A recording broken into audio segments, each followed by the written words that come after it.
نحمده ونصلي على رسوله الكريم اما بعد فاعوذ بالله من الشيطان الرجيم بسم الله الرحمن الرحيم رب اشرح لي صدري ويسر لي امري واحلل عقدة من لساني يفقهوا قولي رب زدني علما اللهم فقهنا في الدين اللهم انا نسألك حبك وحب من يحبك والعمل الذي يبلغنا حبك اللہم ارزقنا اخلاص الہی آمین۔ لیسن نمبر 308 سورۃ الشمس سے لے کر انشراح تک۔ سورۃ الشمس مکی سورت ہے۔ اس سورت کے بارے میں ایک روایت آتی ہے، سیدنا جابر بن عبداللہ رضی اللہ تعالیٰ عنہما بیان کرتے ہیں کہ رسول اللہ صلی اللہ علیہ وسلم نے لمبی قرات کرنے کی شکایت پر معاذ رضی اللہ تعالیٰ عنہ سے فرمایا، تو نے سبح اسم ربک الاعلی والشمس وضحاها واللیل اذا یغشا جیسی صورتوں کے ساتھ نماز کیوں نہیں پڑھائی؟ اسے بخاری نے روایت کیا ہے۔ والشمس قسم ہے سورج کی، وضحاها اور اس کی دھوپ کی۔ مجاہد کہتے ہیں والشمس وضحاها کے معنی سورج کی قسم اور اس کی روشنی کی یعنی قسم۔ ضحاها کا لفظ ضاد حا یا سے ہے، سورج کی ابتدائی روشنی کو کہتے ہیں۔ چاشت کا وقت، صلاۃ الضحیٰ بھی جو چاشت کی نماز اس کو کہا جاتا ہے۔ امام قتادہ رحمہ اللہ کہتے ہیں کہ ضحیٰ سے سارا دن مراد ہے۔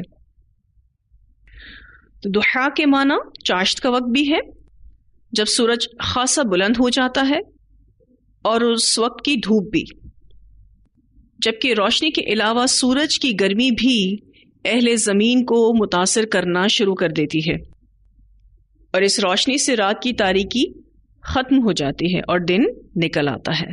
والشمس وضحاها قسم ہے سورج کی اور اس کی دھوپ کی، والقمر اور چاند کی، اذا تلاہا جب وہ اس کے پیچھے آئے، اور چاند کی یعنی قسم جب وہ اس کے پیچھے آئے۔ ابن عباس اس آیت کی تفسیر میں کہتے ہیں کہ چاند دن کے پیچھے آتا ہے۔ قتادہ رحمہ اللہ فرماتے ہیں کہ اس سے مراد چاند رات ہے، کہ جب سورج غروب ہو جائے تو چاند نظر آتا ہے۔ یہاں جو لفظ استعمال ہوا ہے تلا، بمعنی کسی چیز کا دوسری چیز کے پیچھے آنا اور بار بار آتے رہنا۔ اب آپ دیکھیں تو مہینے کے اکثر دن ایسے ہوتے ہیں کہ سورج ڈوبنے کے بعد چاند نکل آتا ہے۔ والقمر اذا تلاہا اور چاند کی یعنی قسم جب کہ وہ اس کے پیچھے آئے، سورج کے پیچھے آئے، دن کے پیچھے آئے، کیونکہ سورج کے ڈوبنے کے بعد چاند نظر آتا ہے۔ والنہاری اور دن کی یعنی قسم اذا جلاہا جب وہ اس کو ظاہر کر دے، یعنی سورج کو ظاہر کر دے۔ دن کے وقت سورج پوری روشنی کے ساتھ چمکتا ہے اور وہ ہر چیز کو ظاہر کر دیتا ہے، نمایاں کر دیتا ہے۔ تو یہاں دن کی قسم کھائی گئی جب وہ سورج کو ظاہر کر دے۔ واللیلی اور رات کی یعنی قسم اذا یغشاہا جب وہ چھا جائے اس پر یعنی سورج پر۔ رات سورج کو ڈھانپ لیتی ہے، اور ایسا ڈھانپ لیتی ہے کہ سورج غائب ہو جاتا ہے اور آسمان پر تاریکی چھا جاتی ہے، اندھیرا چھا جاتا ہے۔ واللیل اذا یغشاہا اور رات کی یعنی قسم جب وہ چھا جائے اس پر یعنی سورج پر۔ والسماء اور آسمان کی یعنی قسم، وما بناہا اور اس ذات کی جس نے بنایا اس کو، یعنی اللہ تعالیٰ کی قسم۔ یہاں جو ماں ہے، اگر آپ اس کو سرکل کر لیں، اس کے دو معنی کیے گئے ہیں۔ ایک معنی کہ یہاں ماں مصدریہ ہے، اگر ماں مصدریہ ہے تو اس صورت میں معنی یہ ہوں گے کہ آسمان اور اس کے بنانے کی قسم. یہ امام قتادہ رحمہ اللہ کا قول ہے. وہ کہتے ہیں کہ یہاں ما مصدریہ ہے، یعنی ترجمہ یوں ہوگا والسمائی، اور آسمان کی یعنی قسم، وما بناہا، اور ہر اس چیز کی قسم جس سے اس آسمان کو بنایا گیا، یعنی اسے عظمت اور شان والا بنایا. دوسرا معنی کہ ما یہاں موصولہ یعنی من کے معنوں میں ہے، تو اس صورت میں معنی وہی ہوں گے جو یہاں ترجمے میں لکھے ہوئے ہیں. اور آسمان کی یعنی قسم، اور اس کے بنانے والے کی قسم یعنی اللہ تعالیٰ کی قسم. یہ امام مجاہد رحمہ اللہ کا قول ہے، اور دونوں ہی معنی صحیح ہیں. تو واضح ہے معنی یہ، کیونکہ یہ آگے بھی کنٹینیو چلے گا بھی، جیسے کہ والسماء وما بناہا والارض وما طحاہا، وما آگے کنٹینیو چلے گا. بناہا سے مراد یہاں پر بلند کرنا ہے. سورہ زاریات کی آیت 47 میں اللہ تعالیٰ فرماتے ہیں والسماء بنیناہا بأید وإنا لموسعون، اور ہم نے آسمان کو قوت کے ساتھ بلند کیا اور بلا شبہ ہم وسعت والے ہیں. تو یہاں جو لفظ استعمال ہوا ہے بناہا، مراد آسمان کو بلند کیا. والارض، اور زمین کی یعنی قسم، وما طحاہا، اور اس ذات کی جس نے بچھایا اس کو. یہاں بھی جو ما آیا ہے من کے معنوں میں بھی ہے اور مصدریہ بھی ہے، دونوں ہی معنی یہاں پر بھی آئیں گے. اگر من کے معنوں میں ہو تو وہی معنی ہوگا جو کہ ٹرانسلیشن میں لکھا ہوا ہے، اور زمین کی یعنی قسم، اور اس ذات کی قسم جس نے بچھایا اس کو. اور اگر ما مصدریہ ہو تو ترجمہ یوں ہوگا اور زمین کی یعنی قسم، اور اس کے بنانے کی قسم، کہ جس جس چیز سے اس کو بنایا گیا اس کی بھی قسم، یعنی اسے عظمت اور شان والا بنایا. یہاں جو لفظ استعمال ہوئے ہیں طحاہا،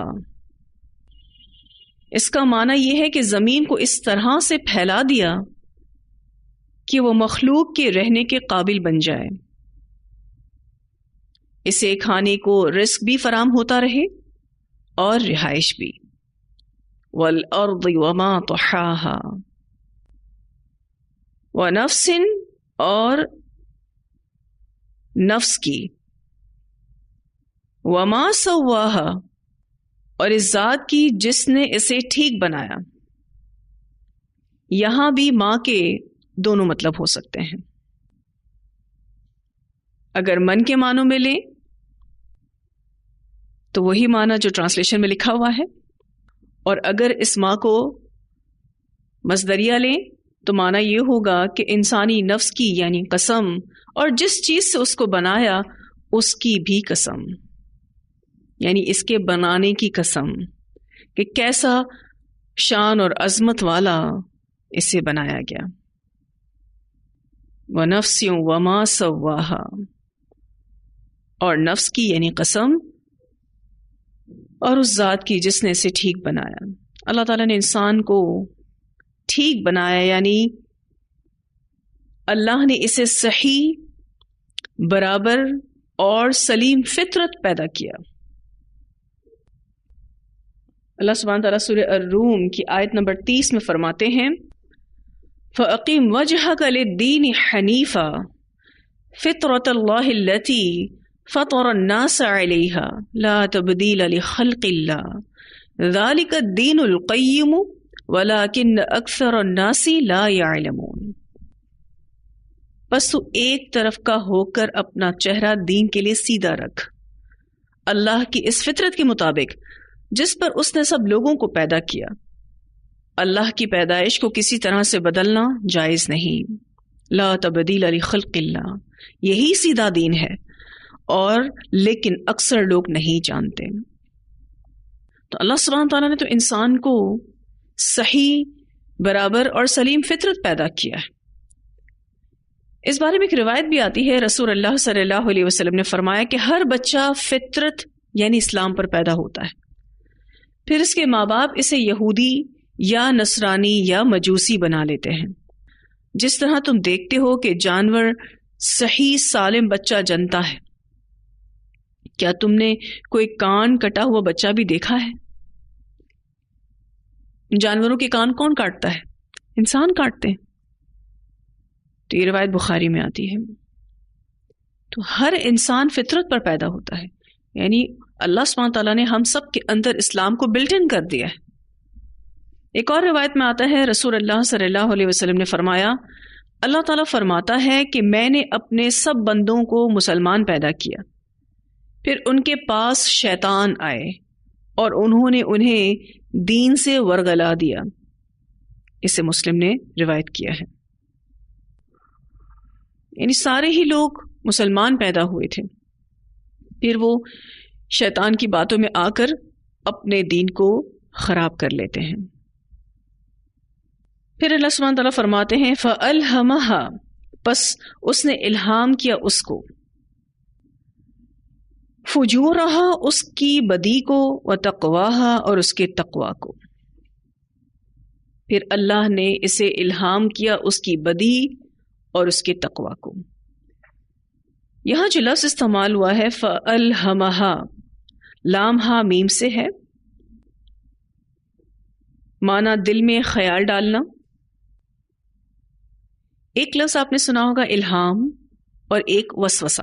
الہام اللہ کی طرف سے ہوتا ہے اور اللہ کے فرشتے بندوں کے دل میں اس کو ڈالتے ہیں، اور وسوسہ شیطان کی طرف سے ہوتا ہے۔ اسی طرح سے وحی بھی خفیہ اشارہ ہے، لیکن وہ صرف اور صرف انبیاء کے لیے خاص ہے۔ فَأَلْهَمَهَا فُجُورَهَا وَتَقْوَاهَا،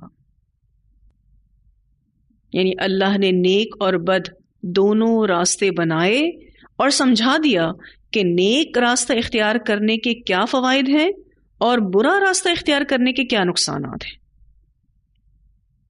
ابن عباس رضی اللہ تعالی عنہما فرماتے ہیں کہ اس آیت کے معنی یہ ہیں کہ اللہ تعالیٰ نے اس کے لیے خیر اور شر کو واضح کر دیا ہے۔ ایک اور مفسر ہیں سعید بن جبیر، فرماتے ہیں کہ اللہ تعالیٰ نے اس پر بھلائی اور برائی الہام فرما دی ہے۔ فَأَلْهَمَهَا فُجُورَهَا وَتَقْوَاهَا۔ الہام کی کئی صورتیں ہو سکتی ہیں۔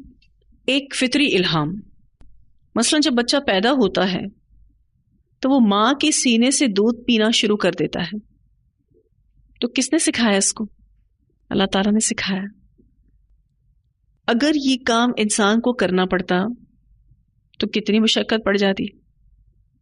بچے کے لیے ویسے ہی ماں کے سینے سے دودھ پینا ایک پرمشقت کام ہے، پھر اگر اس کو سکھانے کی ضرورت پڑ جاتی تو یہ کام اور دشوار ہو جاتا۔ تو اللہ تعالیٰ نے اس کے اندر فطری طور پر الہام کر دیا ہے کہ اسے اپنی ماں کے سینے سے ہی دودھ پینا ہے، اور جب بچہ دودھ پینا شروع کرتا ہے تو ایسا لگتا ہے کہ جیسے وہ سیکھا سکھایا آیا ہوا ہے۔ حیرت ہوتی ہے نا دیکھ کر کہ کس نے سکھایا اس کو؟ اللہ نے سکھایا۔ اس کو فطری الہام کہتے ہیں۔ دوسری صورت، کسی ایسی بات کا یکدم سوچ جانا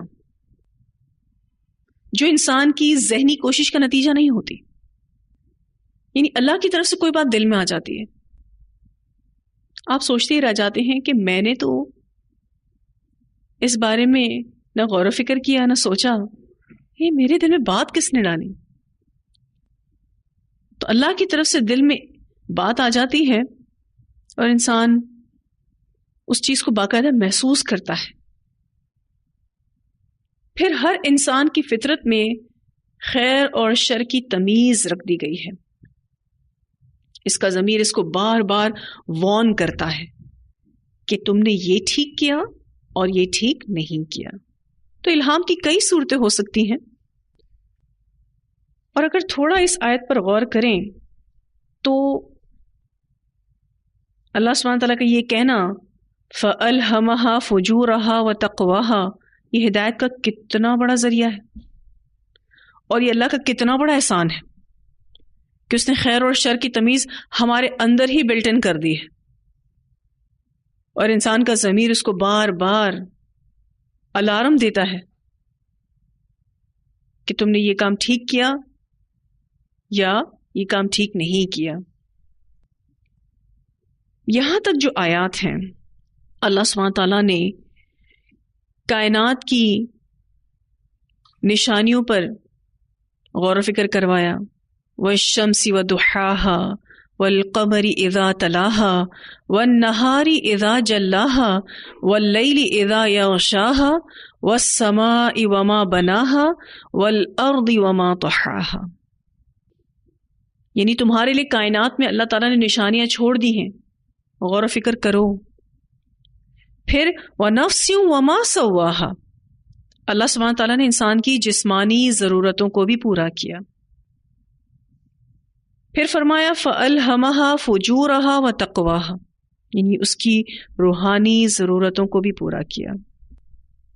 یہاں ٹھہر کر اگر ہم تھوڑا سا غور و فکر کریں تو ہدایت کے لیے جن چیزوں کی انسان کو ضرورت تھی اس پر فوکس کروایا گیا۔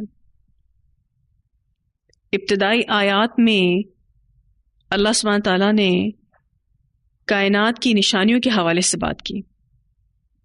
انسان تمہیں ہدایت کے لیے نشانیاں دیکھنی ہے تو دیکھو کائنات میں غور و فکر کرو، دیکھو سورج کو، دیکھو اس کی دھوپ کو، دیکھو چاند کو، دیکھو دن کو، دیکھو رات کو، اور آسمان اور زمین کو۔ پھر ہدایت کے لیے جسمانی ضرورت کو بھی پورا کیا، وَنَفْسٍ وَمَا سَوَّاهَا،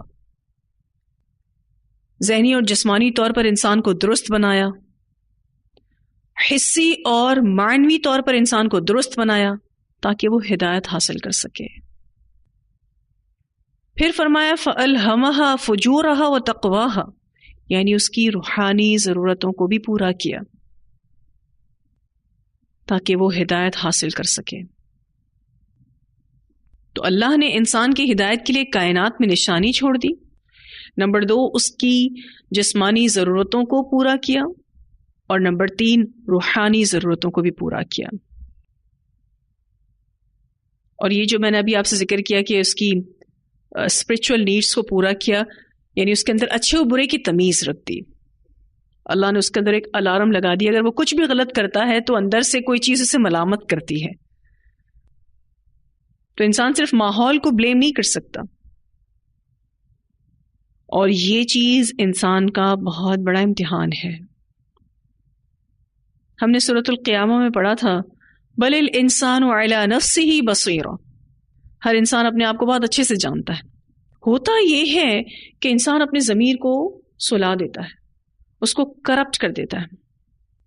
بسا اوقات یہ بھی ہوتا ہے کہ انسان اپنی تسلی کے لیے دوسروں سے ہمدردی چاہتا ہے، مثلا وہ کچھ غلط کر لیتا ہے تو اس کی جسٹیفیکیشنز دیتا ہے، تعویلیں ڈھونڈتا ہے تاکہ اس بوجھ سے چھٹکارا حاصل کر لے جو اس غلط کام کا وہ محسوس کر رہا ہوتا ہے۔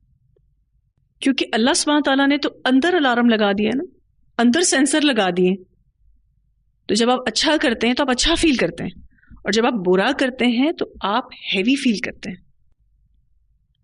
پھر روحانی ضرورتوں کے لیے اللہ تعالیٰ نے پیغمبر بھی بھیجے اور کتابیں بھی اتاری، یعنی شریعت بھی نازل فرمائی۔ لیکن یہاں جس روحانی ضرورت کو پورا کیا گیا ہے وہ یہ ہے فَأَلْهَمَهَا فُجُورَهَا وَتَقْوَاهَا، اور جیسے میں ابھی آپ سے ذکر کر رہی تھی کہ یہ اللہ کا بہت بڑا احسان ہے، اور یہ ہدایت کا بہت بڑا ذریعہ بھی ہے۔ آپ اس کو آزما کے دیکھ لیں، جب آپ اچھا کرتے ہیں آپ کو معلوم پڑ جاتا ہے، اور جب آپ غلط کرتے ہیں تو تب بھی معلوم پڑ جاتا ہے۔ اب اگلی جو 2 آیات ہیں وہ جواب قسم ہے۔ جتنی بھی قسمیں اوپر کھائی گئیں وہ اس حقیقت پر کھائی گئیں، اللہ تعالیٰ فرماتے ہیں قد افلح، یقیناً فلاح پا گیا، من زکاہا جس نے پاک کیا اس کو یعنی نفس کو، جس نے اپنے نفس کو کفر و شرک سے، فاسد عقائد سے اور برے اخلاق سے پاک کر لیا وہ کامیاب ہو گیا۔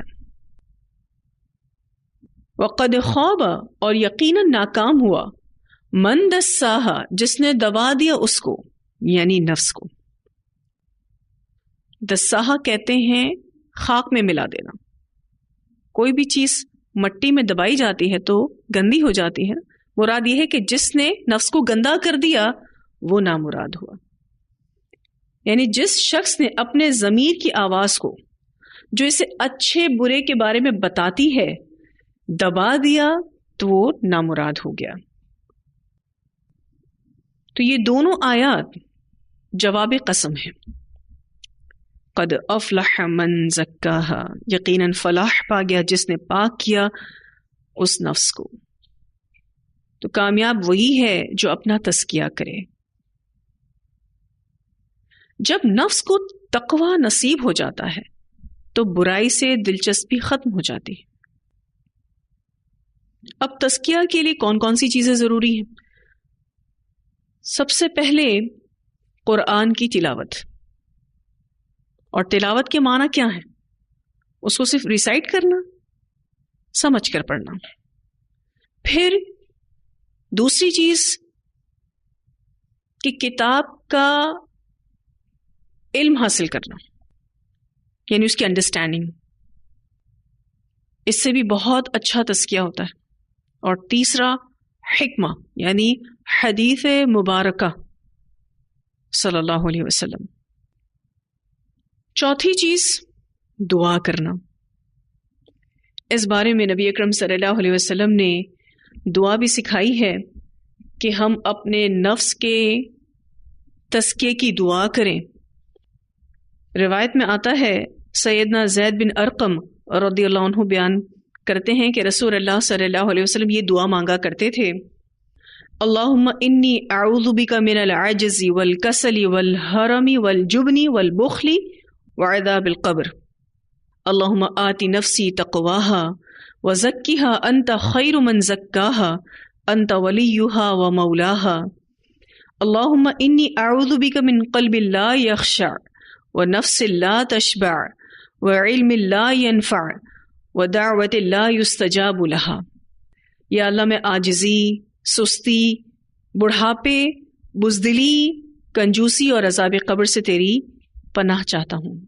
اے اللہ میرے دل کو اس کا تقوی عطا فرما اور اسے پاک کر دے، تو ہی اسے بہتر پاک کرنے والا ہے، تو ہی اس کا والی اور مولا ہے۔ اے اللہ مجھے ایسے دل سے بچا جس میں تیرا ڈر نہ ہو، اور ایسے نفس سے بچا جو آسودہ نہ ہو، اور ایسے علم سے بچا جو نفع نہ دے، اور ایسی دعا سے بچا جو قبول نہ ہو۔ راوی حدیث سیدنا زید بن ارقم رضی اللہ عنہ کہتے ہیں کہ رسول اللہ صلی اللہ علیہ وسلم نے یہ دعا ہمیں سکھائی اور ہم تمہیں سکھاتے ہیں۔ اسے مسند احمد نے روایت کیا ہے۔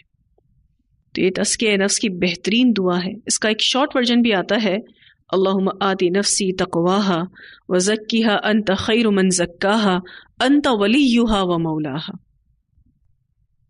تو تزکیہ کے لیے سب سے پہلے قرآن پاک کی تلاوت کی ضرورت ہے، پھر اس کی تعلیم کی ضرورت ہے، اور تعلیم میں دونوں باتیں آ جائیں گی، آپ سیکھیں اور سکھائیں، اور تیسری رسول اللہ صلی اللہ علیہ وسلم کی احادیث، اور چوتھا دعا کرنا۔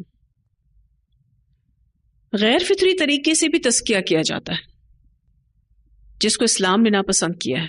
جو بھی غیر فطری طریقے سے تزکیہ کرتا ہے شیطان اس کو اچک کر لے جاتا ہے، مثلا رہبانیت، شادی نہ کرنا۔ کوئی یہ سوچے کہ میں ساری زندگی شادی نہ کروں تو میں زیادہ اپنے نفس کا تزکیہ کر سکتا ہوں، تو یہ غیر فطری طریقے پر تزکیہ کرنا ہے۔ حلال چیزوں کو اپنے اوپر حرام کر لینا، نعمتوں کا استعمال ترک کر دینا، جائز زینت کا ترک کرنا، تو یہ غیر فطری طریقے پر تزکیہ کرنا ہے، یہ اسلام میں پسندیدہ نہیں ہے۔ اس چیز میں بھی مددگار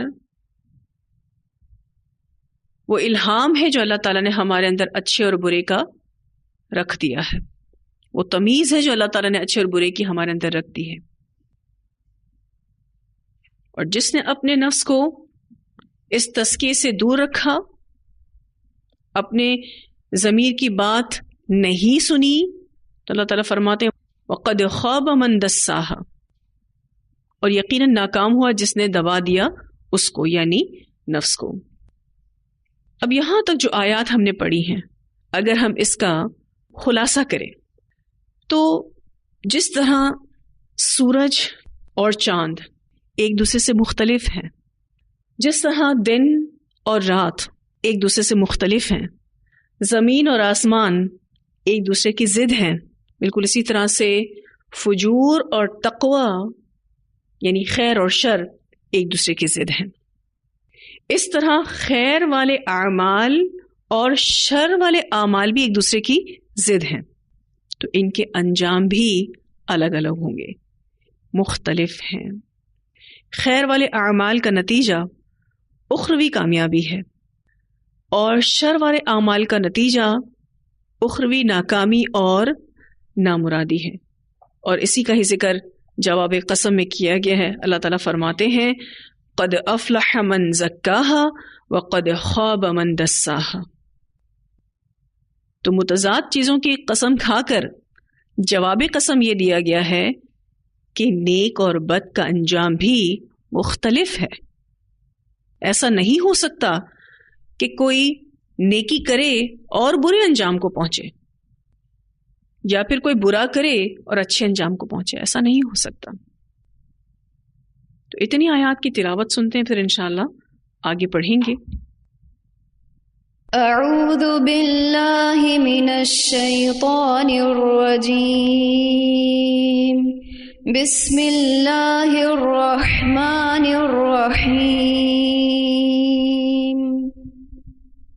والشمس وضحاها والقمر اذا تلاها والنهار اذا جلاها والليل اذا يغشاها والسماء وما بناها والارض وما طحاها ونفس وما سواها فألهمها فجورها وتقواها قد أفلح من زكاها وقد خاب من دساها. جب ہم نے یہ کورس شروع کیا تھا تو ہم نے ایک مقصد اپنے ساتھ لیا تھا، وہ یہ کہ ہم ربانی بنیں گے، ہم اللہ والے بنیں گے. قرآن پڑھتے ہوئے بھی بہت سارے لوگ اللہ والے نہیں بنتے، قرآن سے وہ فائدہ نہیں اٹھاتے جو ان کو اٹھانا چاہیے. یہ بات ہم سب کو یاد رکھنی چاہیے کہ قرآن صفائی کرتا ہے، یعنی قرآن تزکیہ کرتا ہے، اور قرآن پڑھتے ہوئے ہر چیز سے بڑھ کر اللہ کی محبت پیدا ہونی چاہیے. قرآن سے اللہ کی محبت دل میں پیدا ہوتی ہے. اگر ایسا نہیں ہو رہا تو یہ قرآن کا علم بھی بوجھ ہے. اس بارے میں ہم سورۃ الجمعہ میں پڑھ چکے ہیں، ان اہل کتاب علماء کے بارے میں کہ جن کو گدھوں سے تشبیہ دی گئی کہ انہوں نے اپنی پیٹھوں پر بوجھ لادے ہوئے ہیں اور ان کو پتہ ہی نہیں ان کے پیٹھوں پر کیا ہے. تو علم اگر عمل میں نہیں تو وہ بوجھ ہے، اور قرآن تو تزکیہ کرتا ہے. اگر کسی نے اپنا تزکیہ نہیں کیا تو اس میں قرآن کا قصور نہیں، اس انسان کا قصور ہے.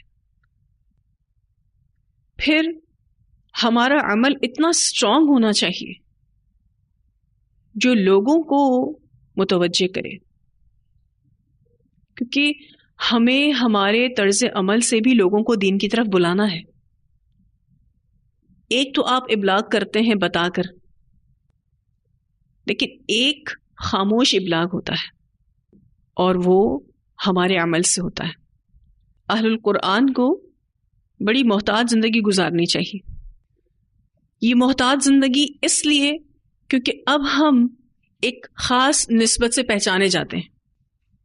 لوگ ہمیں جانتے ہیں کہ ہم قرآن پڑھنے پڑھانے والے ہیں. تو اس نسبت کا پورا خیال رکھنا ہے اور پھونک پھونک کر قدم اٹھانا ہے، کیونکہ مومن ہر قدم بہت سمجھداری کے ساتھ اٹھاتا ہے اور اس کی کوشش ہوتی ہے کہ اس کی ذات سے دین کو بلندی ملے. کہیں ایسا نہ ہو کہ ہماری بدعمالیوں کی وجہ سے ہم دین کو بدنام کرنے والے بن جائیں. اللہ کا دین تو غالب ہو کر رہے گا اور اللہ اپنے دین کا کام قیامت تک لوگوں سے لیتا رہے گا. اب اصل چیز یہ ہے کہ ہم اپنے آپ کو کتنا پرخلوص رکھتے ہیں اور اس چیز میں کتنا آگے بڑھاتے ہیں. یہ لازمی ان دو آیات کو ایز ریمائنڈر ہم نے اپنے لے لینا ہے. بہت مختصر انداز میں 2 انجام بتا دیے گئے ہیں اور 2 لائف سٹائل بتا دیے گئے ہیں. قد افلح من زکاہا وقد خاب من دساہا. اور اب کوئی یہ نہیں کہہ سکتا کہ اللہ تعالیٰ مجھے تو پتہ ہی نہیں تھا کہ کیا فجور تھا کیا تقویٰ تھا. اس سے پہلے اللہ تعالیٰ کہتے ہیں فَأَلْهَمَهَا فُجُورَهَا وَتَقْوَاهَا. ہم نے تو اس انسان کے اندر ہی بلٹ ان کر دیا کہ وہ خیر اور شر کو پہچان سکتا ہے. اب ہم میں سے کوئی یہ نہیں کہہ سکتا کہ اللہ تعالیٰ ہمیں تو پتہ ہی نہیں تھا کہ کیا چیز ٹھیک تھی کیا چیز غلط تھی. تو ہم سب نے اپنے عمل کو بہت مضبوط کرنا ہے، قرآن کے مطابق کرنا ہے انشاءاللہ تعالی، اور ہر چیز سے بڑھ کر اللہ کی محبت اپنے دل میں رکھنی ہے. سب سے پہلے ہمارے لیے اللہ تعالیٰ ہونے چاہیے، سب سے پہلے ہمارے لیے اسلام ہونا چاہیے، تبھی ہم ربانی بنیں گے اور قرآن سے وہ فائدہ اٹھا سکیں گے جو کہ اس سے ملتا ہے.